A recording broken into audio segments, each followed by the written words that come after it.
Assalamualaikum warahmatullahi wabarakatuh. Bertemu kembali dengan saya Bu Citra dalam pelajaran IPS di semester 2 ini. Nah, di sini Bu Citra akan menjelaskan tentang modul ke-14 dengan tema tiada negara dapat hidup sendiri. Nah, di modul ini ada 2 unit. Yang pertama pemberian Tuhan untuk Indonesia dan yang kedua adalah kreatif menuju sejahtera bersama. Kita akan bahas dulu unit 1, pemberian Tuhan untuk Indonesia. Yang pertama adalah potensi sumber lokasi. Potensi sumber lokasi secara geografis.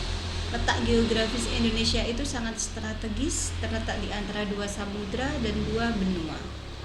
Jadi Indonesia itu diapit di 2 samudra, yaitu Samudra Pasifik dan Samudra Hindia, juga diapit oleh 2 benua, benua Asia dan Australia. Sebenarnya posisi Indonesia ini sangat strategis dan berkaitan dengan perekonomian. Tapi kenapa Indonesia masih menjadi negara berkembang? Kenapa masih banyak orang yang berpenghasilan rendah padahal kita memiliki sumber daya alam yang melimpah? Namun banyaknya sumber daya alam yang melimpah itu sebagian besar belum diolah dengan baik sehingga pemanfaatannya belum maksimal. Jadi kita akan membahas tentang letak geografis terlebih dahulu. Indonesia itu terletak pada persimpangan lalu lintas dunia. Sebenarnya hal ini yang menentukan masa depan dari suatu negara dalam melakukan hubungan internasional. Jadi ini gambarnya nih. Jadi posisi silang itu, yang di posisi silangnya ini adalah Indonesia. Nah, jadi semua negara itu sebenarnya mengetahui dan tahu harusnya Indonesia bisa memanfaatkan persimpangan ini untuk menggali sumber daya alam yang kita miliki. Yang kedua, potensi sumber lokasi secara astronomis. Jangan bisa baca sendiri di sini. Letak astronomis Indonesia itu di 6 derajat lintang utara sampai 11 derajat lintang selatan, dan juga di antara 95 derajat bujur timur sampai 141 derajat bujur timur. Dilihat dari letak astronomisnya, Indonesia itu terletak di kawasan iklim tropis. Nah, karena Indonesia memiliki iklim tropis, maka Indonesia hanya memiliki 2 musim, yaitu musim kemarau dan musim hujan.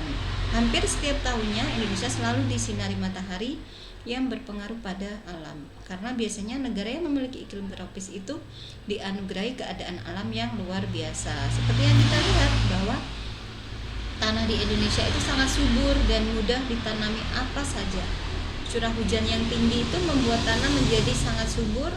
Sementara itu juga banyak flora dan fauna yang beragam karena banyak tumbuhan atau hewan yang cocok dengan tanah dan suhu iklim tropis. Sedangkan salah satu pengaruh dari letak garis bujur yaitu Indonesia memiliki 3 bagian waktu yang sering kita dengar sebagai WIT, WITA, dan WIB. Nah, kemudian yang ketiga, potensi sumber lokasi secara geologis. Letak geologis adalah letak suatu wilayah mengenai keadaan geologisnya. Jika dilihat dari negara kita, Indonesia ini dapat dikategorikan menjadi 3 kepulauan daerah, yaitu daerah dangkalan Sunda, Sahul, dan daerah antara dangkalan Sunda dan dangkalan Sahul. Kepulauan Indonesia itu terletak di antara 2 rangkaian pegunungan muda. Akibatnya Indonesia memiliki banyak gunung api yang masih aktif yang tersebar hampir di seluruh kepulauan Indonesia. Karena itu Indonesia juga terletak di persimpangan lempeng besar dunia, sehingga membuat Indonesia itu rentan terjadi gempa tektonik dan tsunami yang berpotensi di beberapa wilayah Indonesia. Nah, upaya Indonesia untuk mengambil manfaat potensi lokal itu apa saja? Di sini kalian bisa baca. Yang pertama, meningkatkan konektivitas nasional dengan menghubungkan berbagai wilayah di Indonesia sehingga dapat mengelola dan mendistribusikan hasil sumber daya alam tanpa hambatan transportasi dan komunikasi. Kemudian memanfaatkan potensi sumber daya alam dengan mengembangkan dan menggunakan teknologi sehingga memiliki nilai tambah bagi Indonesia. Yang ketiga, meningkatkan kemampuan iptek untuk mengolah sumber daya alam dan menghasilkan berbagai produk industri yang dapat diterima pasar internasional. Kemudian menyiapkan infrastruktur perhubungan seperti pelabuhan dan bandara, serta kebijakan untuk kelancaran pemasaran. Yang menjalin kerjasama dengan negara-negara di ASEAN untuk mengelola lalu lintas pelayaran sehingga memberi keuntungan dalam pengembangan dan pembangunan kawasan. Yang F, meningkatkan kualitas sumber daya manusia dalam mengelola sarana dan prasarana perhubungan sehingga memenuhi standar pelayanan. Berikutnya, potensi sumber daya alam. Di Indonesia itu hutan. Indonesia diberkahi dengan hutan-hutan tropis terluas dan beragam hayati di dunia. Jadi secara umum persebaran kayu di Indonesia itu kayu meranti, keriung, keruing, agatis dihasilkan terutama di Sulawesi, Papua, dan Kalimantan. Kalau kayu jati itu banyak dihasilkan terutama di Jawa Tengah. Rotan banyak dihasilkan di Kalimantan, Sumatera Barat, dan Sumatera Utara. Kayu cendana banyak dihasilkan di NTT. Kayu akasia dan rasmala dihasilkan di Jawa Barat. Kemudian pemanfaatan hutan itu untuk menyediakan udara bersih, menyediakan sumber air bersih, mencegah banjir dan erosi, menahan intrusi air laut, tempat hidup satwa, menyediakan hasil hutan, kayu dan bukan kayu sebagai sumber pangan, sumber plasma nutfah, dan penghasil obat-obatan. Yang kedua, potensi sumber daya alam Indonesia berikutnya adalah minyak bumi. Berkaitan dengan sumber daya alam strategis sebagai modal dasar pembangunan nasional Indonesia. Indonesia juga mempunyai cadangan sumber daya energi non-renewable yang dieksplorasi sejak dahulu, yaitu diantaranya adalah minyak bumi. Potensi minyak bumi sendiri di Indonesia terus mengalami penurunan karena dimanfaatkan terus-menerus. Bahkan saat ini Indonesia telah mulai mengimpor minyak bumi untuk memenuhi kebutuhan dalam negeri yang tak lagi mencukupi. Minyak bumi itu dimanfaatkan sebagai sumber energi kendaraan bermotor, mesin pabrik, dan lain-lain. Sedangkan PLN sebagian menggunakan minyak bumi untuk menghasilkan listrik. Oleh karena itu, kamu perlu melakukan tindakan penghematan listrik maupun bahan bakar minyak agar cadangannya tidak cepat habis. Nah, kemudian pemanfaatan sumber daya alam minyak bumi, pemanfaatannya itu bisa sebagai aftur atau bahan bakar pesawat terbang, bensin untuk bahan bakar kendaraan bermotor, minyak tanah untuk bahan baku lampu minyak, solar untuk bahan bakar kendaraan diesel, LNG untuk bahan bakar kompor gas, oli bahan untuk pelumas mesin, vaselin ialah salep untuk bahan obat, parafin untuk bahan pembuat lilin, dan aspal untuk membuat bahan pembuat jalan. Nah, ini dihasilkan di Pulau Buton. Yang ketiga itu batu bara. Nah, kalau batu bara itu bahan bakar fosil yang terbentuk dari tumbuhan yang mati dan kemudian tertimbun selama jutaan tahun. Pohon-pohon yang tumbuh saat itu seperti lycopods dan pakis raksasa kemudian mati dan jatuh ke dalam rawa dan genangan air. Nah, pohon-pohon mati tersebut kemudian tertimbun lumpur dan pasir dalam keadaan basah secara terus-menerus sehingga lapisan tumbuhan mati dalam keadaan basah dan asam. Selain itu, lapisan tersebut terputus dari udara langsung dan mendapat tekanan terus-menerus dari lapisan atasnya. Indonesia merupakan negara penghasil batu bara terbesar kelima di dunia. Nah, Indonesia ini negara yang menjadi negara pengekspor batu bara terbesar di dunia karena masih minimnya pemanfaatan batu bara di dalam negeri. Negara tujuan ekspor batu bara Indonesia adalah Hong Kong, Taiwan, Tiongkok, Korea Selatan, Jepang, India, Eropa, dan Italia.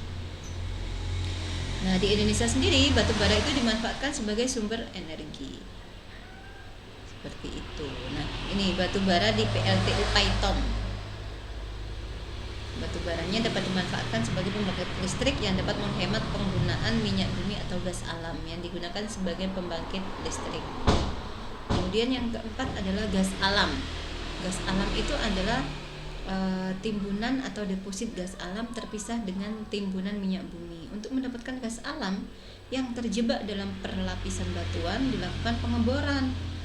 Gas alam hasil pengeboran itu dialirkan lebih dahulu ke kilang pencairan untuk dicairkan. Gas alam disimpan dalam tangki-tangki penyimpanan. Gas alam cair disebut LPG atau disebut pula LNG. Proses pencairan gas alam dihasilkan pula sejenis minyak ringan yang dapat dijadikan bahan baku untuk industri, plastik, pupuk, dan sebagainya. Nah, di Indonesia, sumber gas alam yang terbesar terdapat di Kepulauan Natuna. Tempat lainnya itu adalah di Bontang, Kalimantan Timur, dan di Arun, Nanggro, Aceh, Darussalam. Selain diekspor, gas alam juga untuk memenuhi kebutuhan pabrik pupuk Iskandar Muda dan pabrik pupuk ASEAN di Aceh. Cadangan gas alam di Natuna itu seperti ini. Berikutnya sumber daya laut. Nah, sumber daya laut di Indonesia itu mencakup 2/3 dari seluruh luas wilayah Indonesia. Nah, diantaranya adalah perikanan. Nah, budidaya ikan, sumber daya perikanan laut adalah salah satu potensi sumber daya laut di Indonesia yang dimanfaatkan oleh penduduk sejak zaman dulu. Laut Indonesia itu memiliki angka potensi lestari yang besar, yaitu 6,4 juta ton per tahun. Yang dimaksud dengan potensi lestari adalah potensi penangkapan ikan yang masih memungkinkan bagi ikan untuk melakukan regenerasi hingga jumlah ikan yang ditangkap tidak mengurangi populasi ikan. Lanjut ke pohon mangrove atau hutan bakau. Nah, kalau hutan bakau adalah tipe hutan yang berada di daerah pasang surut air laut. Saat air pasang, hutan bakau digenangi oleh air laut, sedangkan pada saat air surut, hutan bakau bebas dari genangan air laut. Umumnya hutan bakau berkembang baik pada pantai yang terlindung, muara sungai, atau laguna. Bentuknya seperti ini hutan bakau yang ada di Papua. Lanjut lagi terumbu karang. Nah, terumbu karang ini adalah terumbu yang terbentuk dari kapur yang sebagian besar dihasilkan dari koral atau binatang yang menghasilkan kapur untuk kerangka tubuhnya. Jika ribuan koral membentuk koloni, koral tersebut akan membentuk karang. Sebagai negara kepulauan, Indonesia merupakan negara yang memiliki terumbu karang terluas di dunia. Luas terumbu karang Indonesia mencapai 284,3 ribu km persegi atau setara dengan 18% dari terumbu karang yang ada di seluruh dunia. Jadi di Indonesia itu memiliki 18% terumbu karang yang ada di seluruh dunia. 18%-nya punya Indonesia. Kemudian pemanfaatan sumber daya laut itu juga bisa sebagai sumber mineral, sebagai sumber daya nabati juga bisa. Nah, sekarang yang berikutnya adalah potensi sumber daya manusia. Sumber daya manusia itu menjadi modal yang sangat penting dalam pembangunan. Sumber daya alam yang berlimpah tidak akan banyak. Artinya tanpa kesiapan sumber daya alam, sumber daya manusia itu, maka Indonesia itu memiliki keunggulan dari sisi jumlah penduduk dan tenaga kerja yang banyak. Sumber daya manusia itu memiliki jumlah dan tenaga kerja, yaitu sebagai berikut. Jumlah penduduk Indonesia. Indonesia itu memiliki jumlah penduduk yang sangat besar berdasarkan data kependudukan dunia. Jumlah penduduk Indonesia itu menempati urutan keempat di dunia setelah Tiongkok, India, dan Amerika. Jumlah penduduknya mencapai 249 juta jiwa.